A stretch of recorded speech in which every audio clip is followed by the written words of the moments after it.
Soujanya, welcome back to our channel Soujanya vlogs. ఈరోజు మా పెళ్లి రోజు సందర్భంగా నేను అన్నదానం చేయాలని అనుకుంటున్నాను. ఎప్పుడైనా కూడా మేము ఫ్రెండ్స్ అండ్ ఫ్యామిలీ మెంబర్స్తోనే సెలబ్రేట్ చేసుకునేది, బర్త్డేస్ అయినా యానివర్సరీ అయినా కూడా. బట్ ఈసారి నాకు పూర్ పీపుల్కి అండ్ రోడ్ సైడ్ ఉండే వాళ్ళకి అన్నదానం చేయాలని అనిపించింది. సో అన్ని దానాలకెళ్ళి అన్నదానం గొప్పదంటారు కదా. సో మా పెళ్లి రోజు సందర్భంగా నేను అన్నదానం అయితే చేయాలని అనుకుంటున్నాను. యాక్చువల్గా ఇలాంటి అన్నదాన కార్యక్రమం చేసే ఆర్గనైజర్స్ కూడా ఉంటాయి. వాళ్ళతో మాట్లాడి మనీ సెండ్ చేస్తే మొత్తం వాళ్ళే చూసుకుంటారు. వంట చేసి సర్వింగ్ చేయడం మొత్తం కూడా వాళ్ళే చూసుకుంటారు. జస్ట్ మనం అమౌంట్ సెండ్ చేయడం.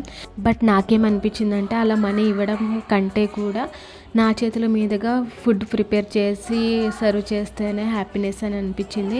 అందుకని చెప్పేసి నేను ఈరోజు లెమన్ రైస్ అయితే చేస్తున్నాను. నాకు వంటలు అంతగా అయితే రావు. లెమన్ రైస్ ఒకటైతే నేను పర్ఫెక్ట్గా చేయగలననే నమ్మకం నాకు ఉంది. అందుకని చెప్పేసి నేను లెమన్ రైస్ని ప్రిపేర్ చేస్తున్నాను. అన్నదానం అంటే వందల్లో వేల్లో చేయట్లేదు. ఫస్ట్ టైం కాబట్టి తక్కువ క్వాంటిటీలోనే చేస్తున్నాను. నాకు పెద్దగా వంటలు రావు కదా. సో ఫస్ట్ టైం కాబట్టి కొంచెం భయంగానే చేశాను. బట్ చాలా బాగా కుదిరింది. ఇప్పుడైతే నేను ఫస్ట్ టైం కాబట్టి తక్కువ క్వాంటిటీతోనే ఫుడ్ అనేది సర్వ్ చేస్తున్నాను.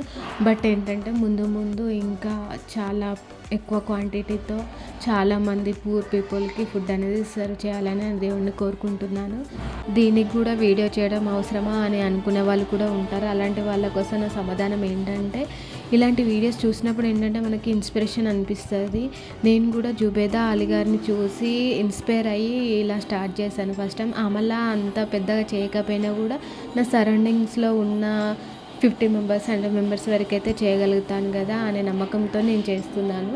సో నన్ను చూసి ఇన్స్పైర్ అయ్యి ఒక్కరైనా ఫుడ్ డొనేట్ చేస్తే మంచిదే కదా అని నాకు అనిపించింది. అందుకని చెప్పేసి ఈ వీడియో చేస్తున్నాను. మేము ఈ పులిహోర బాక్స్తో పాటు బనానాస్ కూడా పంచాము. నాకైతే చాలా అంటే చాలా హ్యాపీగా అనిపించింది. ఇంకా మేము ఇలాంటి అన్నదాన కార్యక్రమాలు ముందు చాలా చేయాలని ఆ భగవంతుని మనస్ఫూర్తిగా కోరుకుంటున్నాను. ఈ రోజుటి వీడియో ఇంతే. ఈ వీడియో కనుక మీకు నచ్చినట్లయితే లైక్ చేసి సబ్స్క్రైబ్ చేసుకోండి. నెక్స్ట్ వీడియోలో మళ్ళీ కలుద్దాం. అంతవరకు బాయ్.